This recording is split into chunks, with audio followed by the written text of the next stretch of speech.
You made this? No. We made this.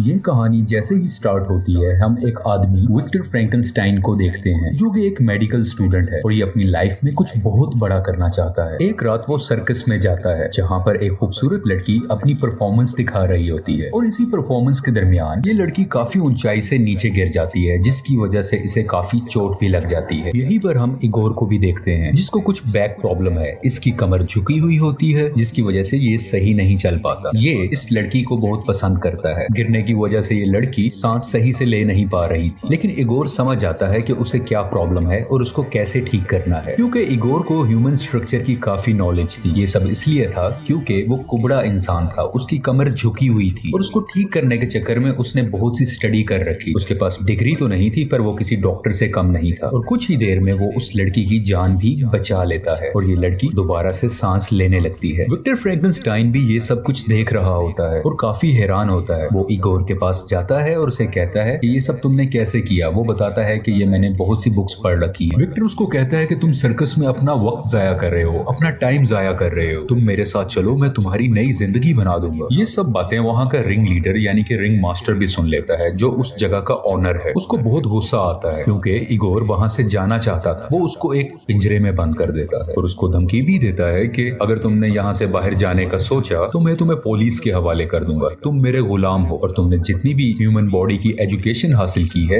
वो सब चुराई गई बुक से हासिल की है और पुलिस जरा भी देर नहीं लगाएगी तुम्हें पकड़ने में। अभी कुछ ही वक्त गुजरा होता है कि विक्टर फ्रैंकनस्टाइन वहाँ पर आ जाता है और इगोर को उस पिंजरे से आजाद करके भागने लगता है। यहाँ पर सर्कस वाले दूसरे लोग भी इनको देख लेते हैं। वो इनका पीछा करते हैं लेकिन काफी मुश्किल से उन सब से बचते हुए विक्टर इगोर को अपने घर पर सही तरीके से वापस ले आता है। घर पर पहुंचते ही सबसे पहले विक्टर कुछ इंजेक्शंस और दवाइयों की मदद से उसकी कमर के अंदर मौजूद पीप यानी कि कुछ गंदा मटेरियल निकाल लेता है ताकि उसका बॉडी पोस्चर्स ठीक हो सके और यहाँ पर इगोर ठीक भी हो जाता है और वो पहली दफा सही तरीके से खड़ा हो पाता है। यानी कि अब इगोर एक कुबड़ा इंसान नहीं है, वो सही से चल सकता है। दूसरी तरफ हम एक पुलिस ऑफिसर को भी देखते हैं जो कि कुछ लोकल कत्ल और इगोर के गायब होने की इन्वेस्टिगेशन कर रहे होते हैं। विक्टर इगोर को बताता है कि मैं एक एक्सपेरिमेंट जिसका नाम है रिवर्सल ऑफ डेथ उस पर काम कर रहा हूँ। यानी मैं मरे हुए इंसान को, किसी जानवर को दोबारा से जिंदा कर सकता हूँ, लेकिन इसके लिए मुझे बहुत काम करना है और तुम मेरी हेल्प करोगे। यहाँ पर वो एक कंटेनर में इंसानी आंखें भी दिखाता है जिसमें से जब वो करंट पास करता है तो वो आंखें मूव होने लगती हैं। इगोर इतना स्मार्ट होता है कि यहाँ पर वो विक्टर की एक गलती को ठीक करता है। वो उसे बताता है कि तुमने आंखों की नर्व्स को सही से अटैच नहीं किया। जब विक्टर देखता है तो वो बहुत खुश होता है कि उसने उसकी गलती ठीक की और बहुत ज्यादा इम्प्रेस होने लगता है और वो इगोर को अब अपना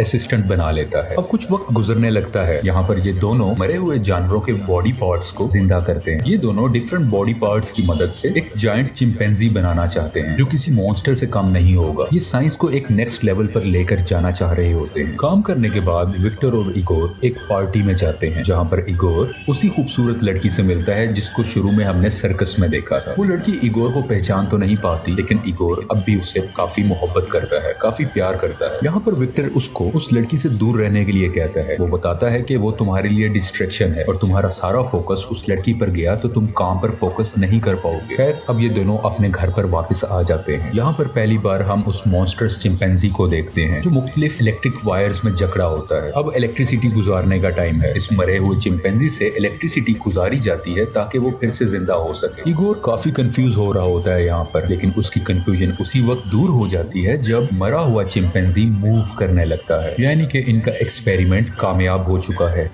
अगले ही दिन अपनी साइंस को प्रूव करने के लिए विक्टर फ्रैंकनस्टाइन उस चिंपैंजी को अपनी यूनिवर्सिटी में लेकर जाते हैं। यहाँ पर थोड़ी सी मुश्किलें तो आती हैं लेकिन जब वो चिंपैंजी जिंदा होता है तो वो इधर उधर अटैक करने लगता है, लोगों को नुकसान पहुंचाने लगता है, जिसको देखते हुए विक्टर अपनी ही बनाई हुई क्रिएशन यानी उस चिंपैंजी को मार देते हैं। विक्टर को उसकी यूनिवर्सिटी से निकाल दिया जाता है क्योंकि उसने अनकन्वेंशनल मेथड्स को इस्तेमाल किया है। यहीं पर इसके कुछ क्लासमेट्स भी होते हैं जो काफी अमीर होते हैं, काफी रिच होते हैं। वो विक्टर को कहते हैं कि हम तुम्हें फंडिंग देंगे, तुम इन एक्सपेरिमेंट्स को कंटिन्यू रखो। और ये भी बताता है कि तुम मेरे लिए आर्टिफिशियल ह्यूमनॉइड्स बनाओगे, यानी कुछ ऐसे क्रिएचर्स जिनको हम अपने मुताबिक क्रिएट कर सकें और वो हमारी मुख्तलिफ कामों में हेल्प कर सके। उसके अलावा काफी पैसे भी ऑफर करता है। यहाँ पर हम इगोर को देखते हैं, वो नहीं चाहता कि वो इन लोगों के साथ काम करे, लेकिन विक्टर इगोर को नजरअंदाज करते हुए यानी उसे अवॉइड करते हुए अपने रिच क्लासमेट की ऑफर को एक्सेप्ट कर लेता है। और इगोर भी उसकी हाँ में हाँ कर देता है, क्योंकि विक्टर ने उसको नई जिंदगी दी थी, उसकी कमर ठीक की थी, उसकी जान बचाई थी, उसने काफी एहसान किए थे, जिस वजह से वो विक्टर का साथ देने के लिए रेडी हो जाता है। अगले ही दिन वही पुलिस ऑफिसर विक्टर के घर आते हैं ताकि वो इस केस की जांच कर सकें। उन्हें ये भी मालूम हो गया था कि यूनिवर्सिटी में चिंपैंजी को जिंदा करने की कोशिश की गई थी, लेकिन इन पुलिस ऑफिसर के पास घर चेक करने का वारंट नहीं होता, तो विक्टर उनको घर चेक करने नहीं देता और वो मायूस होकर वहाँ से चले जाते हैं। यहाँ पर इगोर उस सर्कस वाली लड़की से मिलता है जिसको वो प्यार करता है। वो लड़की उसे समझाती है कि तुम विक्टर को मना करो कि ऐसे एक्सपेरिमेंट्स ना करे, वरना वो फिर से कोई मॉन्स्टर बना डालेगा। और ये दोनों बहुत सा वक्त साथ स्पेंड करते हैं। वहाँ से वापसी पर जब ये घर पर आ रहा होता है तो देखता है कि वही पुलिस मैन और उसके साथी घर का दरवाजा तोड़ रहे होते हैं। इगोर दूसरे दरवाजे से अंदर जाता है और विक्टर को भागने के लिए कहता है। उसे बताता है कि तुम्हारा इन्वेस्टर, तुम्हारा क्लासमेट, उसने हमारे भागने का इंतजाम किया हुआ है। लेकिन विक्टर वहां से नहीं जाता और वो सारी मशीनरी को तोड़ने लगता है। वो चाहता है कि ये मशीनरी किसी और के हाथ ना लगे। इतनी देर में वो पुलिस ऑफिसर अंदर आ जाता है और उनको गन दिखाकर रोकने की कोशिश करता है, लेकिन वो नहीं रोकते और पुलिस ऑफिसर और विक्टर की आपस में लड़ाई होने लगती है। काफी लड़ाई के बाद विक्टर उसको धक्का देता है, जिसकी वजह से उसका हाथ बड़े से गियर के अंदर आ जाता है और उसका हाथ कट जाता है। अब पुलिस ऑफिसर का एक हाथ नहीं रहा। दूसरी तरफ ये दोनों एक कैरेज में यानी घोड़े वाली बग्गी में बैठकर अपने उसी दोस्त के पास चले जाते हैं जिसने इस प्रोजेक्ट को फंड किया है। यहाँ पर इनका दोस्त यानी कि इन्वेस्टर इनको मजीद पैसे देता है। वो कहता है तुम मेरे प्रोजेक्ट पर काम करो, तुम एक आर्टिफिशियल ह्यूमन बनाओ। क्योंकि अब यहाँ पर काम करना सेफ नहीं था तो रिच इन्वेस्टर उसे कहता है कि तुम स्कॉटलैंड चले जाओ, वहां पर मेरा एक फैमिली बैंगलो है, तुम वहां पर खामोशी से खुलकर काम कर सकते हो। इगोर एक बार फिर से उसे कहता है कि तुम इन चक्रों में ना पड़ो, लेकिन विक्टर उसकी नहीं सुनता और वो स्कॉटलैंड के लिए चला जाता है ताकि अपने एक्सपेरिमेंट पर काम कर सके। जैसे ही वो चला जाता है तो रिच इन्वेस्टर इगोर के पास आता है और वो उसे बताता है कि जैसे ही ये एक्सपेरिमेंट कंप्लीट हो जाएगा तो मैं विक्टर को मार दूंगा और उसके बनाए गए आर्टिफिशियल ह्यूमन को मैं एक वेपन की तरह इस्तेमाल करूं, क्योंकि वो आर्टिफिशियल होगा तो उस पर ना कोई गोली असर कर पाएगी, ना कोई उसे मार पाएगा और वो मेरे हुक्म पर चलेगा। ये सब इसे बताते ही इगोर के हाथ पांव बांधकर उसे पानी में फेंकवा दिया जाता है, लेकिन काफी मुश्किल से इगोर अपनी रस्सियों को खोलता है और अपनी जान बचाकर ऊपर आ जाता है। अपनी जान बचाने के बाद वो उसी सर्कस वाली लड़की के पास जाता है और उसे कहता है कि विक्टर की जान खतरे में है, हमें उसकी जान बचानी होगी। और ये दोनों भी मिलकर स्कॉटलैंड चले जाते हैं ताकि विक्टर को बताया जा सके कि उसकी जान खतरे में है। यहाँ पर पहुंचते ही वो सब कुछ विक्टर को बता देता है कि तुम्हारे साथ खेला जा रहा है, तुम्हारी जान को खतरा है। लेकिन ये सब कुछ जानने के बावजूद भी विक्टर इस एक्सपेरिमेंट को कंटिन्यू रखना चाहता है, क्योंकि वो उसे एक सीक्रेट बताता है कि बहुत साल पहले एक तूफान आया था जहाँ पर मेरा बड़ा भाई मारा गया था और कहीं ना कहीं विक्टर अपनी भाई की मौत का जिम्मा खुद को देता है और वो इस एक्सपेरिमेंट के थ्रू अपने ही बड़े भाई को जिंदा करना चाहता है। कुछ ही देर में वो इन्वेस्टर और पुलिस ऑफिसर भी यहाँ पर पहुंच जाते हैं जबकि विक्टर अपना एक्सपेरिमेंट कर रहा होता है। एक्सपेरिमेंट के दौरान बहुत ज्यादा ओवरलोडिंग हो जाती है, यानी बहुत ज्यादा बिजली जनरेट हो जाती है, जिसकी वजह से हर जगह तबाही मचने लग जाती है, हर चीज तबाह होने लगती है और उनकी मशीन काफी ज्यादा ब्लास्ट हो जाती है और इसी ब्लास्ट की वजह से उस इन्वेस्टर की यहीं पर मौत हो जाती है। पुलिस ऑफिसर विक्टर को कहता है कि इस सब तबाही के पीछे तुम हो, तुम्हारी वजह से ये सब कुछ हो रहा है। और इसी बातचीत के दरमियान वो बनाया गया मॉन्स्टर अपनी जगह से उठता है और मूव करने लगता है। विक्टर कहीं ना कहीं खुश होता है कि शायद उसका बनाया गया एक्सपेरिमेंट कामयाब हो गया है। विक्टर उस मॉन्स्टर से बात करने की कोशिश करता है लेकिन वो कुछ भी नहीं बोलता और वो मॉन्स्टर एक ही जगह पर खड़ा रहता है। पुलिस ऑफिसर काफी डरा होता है क्योंकि ये मॉन्स्टर काफी खतरनाक लग रहा था और वो अपनी गन निकालकर उसकी तरफ शूट करता है, जिससे उस मॉन्स्टर को काफी दर्द होता है और वो उस पुलिस मैन पर अटैक करता है और उसको मार देता है। उसके बाद ये मॉन्स्टर विक्टर और इगोर से भी लड़ने लगता है, उनको भी नुकसान पहुंचाता है, लेकिन आखिरकार काफी लड़ाई के बाद ये दोनों मिलकर उस मॉन्स्टर को वहीं पर मार देते हैं। एंड पर विक्टर को समंदर के किनारे बैठा दिखाया जाता है। वो इगोर को एक लेटर लिखता है जिसमें वो उसको कहता है कि तुम उस लड़की से मिल सकते हो क्योंकि शुरू में इसने उसको मना किया था उससे मिलने से। इसके अलावा लेटर में विक्टर ने उससे माफी भी मांगी होती है क्योंकि इगोर बार बार उसे मना करता रहा लेकिन उसने उसकी एक भी नहीं सुनी और ये मूवी इसी सीन पर खत्म हो जाती है। Thank you so much.